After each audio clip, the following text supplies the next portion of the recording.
Bueno, a ver, mañana manifestación frente a la Casa Blanca, convocados cubanos para pedir que la I-220A sea vista como un parol. ¿Cuántos? Esto es un dato interesante, ¿no?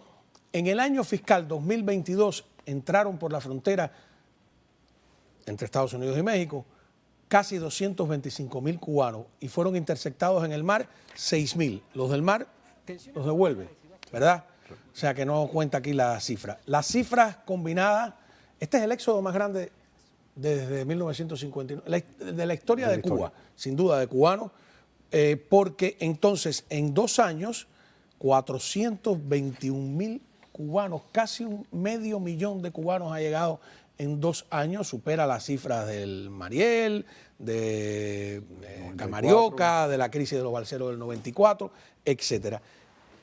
Inventaron lo del patrocinio para desestimular eso, pero vemos que este año se frenó un ratico, continuó, porque además están ganando mucho dinero el régimen castrista y Nicaragua y México, con a 10.000, 12.000, 15.000 dólares por cabeza. Es más rentable que la droga. ¿Y qué ha pasado con los patrocinios? Yo veo que se ha vuelto lento. O sea, la prueba que no ha funcionado. Desde el punto de vista de desestimular las entradas irregulares por la frontera, no está funcionando. Y no está funcionando porque al principio el público se embulló porque las aprobaciones llegaban enseguida. A medida de que el programa siguió existiendo, que nada más que son 30.000, bueno, nada más relativamente hablando, 30.000 paroles al mes para 4 nacionalidades. ¿Qué sucede? ¿Se está cumpliendo con esas 30.000? Sí, se está cumpliendo, ¿sí? Pero son 4 nacionalidades y para que tengan una idea, están aprobando 1.000 a 1.200 al día.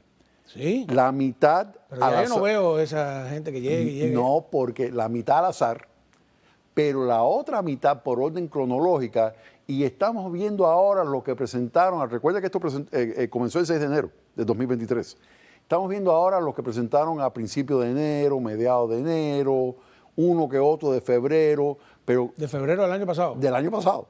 Entonces se ha convertido en una especie de lotería. Como se convierte en una especie de lotería, la gente pierde la esperanza y se desesperan y tratan de venir por frontera, en algunos casos con la aplicación móvil CBP One con cita previa para pedir asilo, en otros casos entrar irregularmente.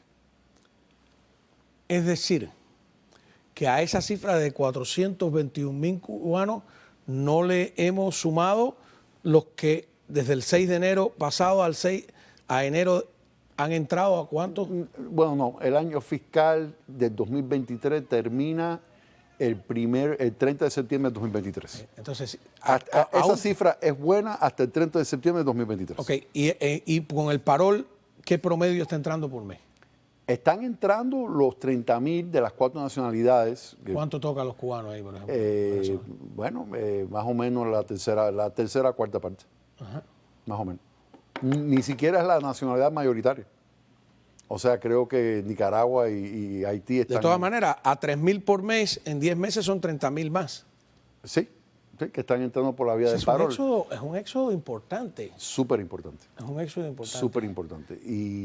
Pero no hay suficientes aprobaciones para disuadir al cubano que está desesperado queriendo salir de Cuba de que venga por la vía irregular cuando pasan meses y meses y meses y no hay esa aprobación. Y aparte, muchos de ellos esperan una reunificación familiar que tampoco se le está dando de forma expedita. Entonces, el desespero de la espera de la reclamación familiar, el paro humanitario que no acaban de aprobar, llega a esa consecuencia. Son más que 30.000. Dice que la cuarta parte de 30.000, 7.500 son... Diría yo, aproximadamente. Por 10 meses son 80.000 al año. Por esa vía, por el paro humanitario. Más 421.000, 80.000. Esto es una... Es un éxodo masivo. ¿Se siente? Sí, se siente. Y se siente sobre todo este tema de la I-220A.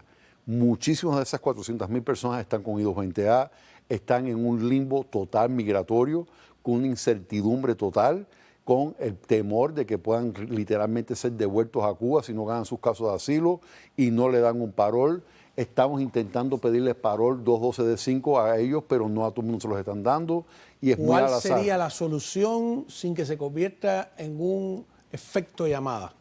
Ahí está el problema. Porque en el momento que declaren que la I-220A o sea, si toman la postura de que le voy a dar parol a todos los que tienen I-220A, pudiera estimular más migración desde Cuba. Desde mi punto de vista es lo justo y lo correcto, porque es muy al azar, porque usted y yo entramos bajo las mismas circunstancias, más o menos en la misma fecha, en similares puertos de entrada. Yo entré con parol y usted entró con una I-220A, ¿por qué? Por ningún tipo de... Lo que pasa es que aquí hay una consideración política que no se puede pasar por encima. Uno, el régimen castrista usa la migración como un arma, claro, ya lo hemos dicho aquí, para obligar a sentarse a Washington en la mesa de negociación y negociar otras cosas que no son migratorias. Número dos, la usa también como un alivio económico. Tres, es un tráfico humano con el que estamos colaborando. Es un tráfico humano donde los coyotes son los gobiernos. Entonces, claro, los gobiernos no se van a perseguir a sí mismos, no van a encarcelarse a sí mismos, no se van a encausar a sí mismos. Entonces, estamos colaborando con un tráfico humano de grandes proporciones que además rompe el embargo. Todavía existe la ley del embargo, usted podrá o no estar de acuerdo con él, pero el embargo está ahí, es una ley y todo esto rompe el embargo, esto es dinero cash para el régimen castrista, y para el de Nicaragua, etcétera. Entonces, es una ecuación complicada. ¿Es o no una crisis lo de la frontera? No. Es una crisis. Lo que opino es lo siguiente. El que está acá, que ya fue procesado, que tiene caso pendiente, que tiene I-220A, que hagan lo justo y que le den el parol para que esa persona se pueda regularizar, ya está aquí.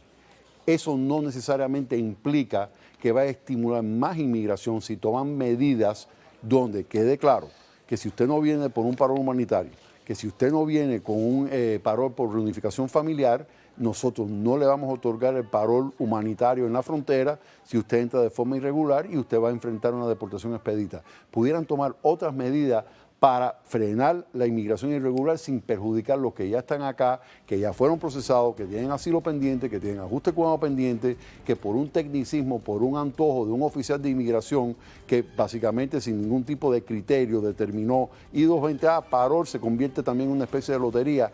Esa injusticia se debe rectificar.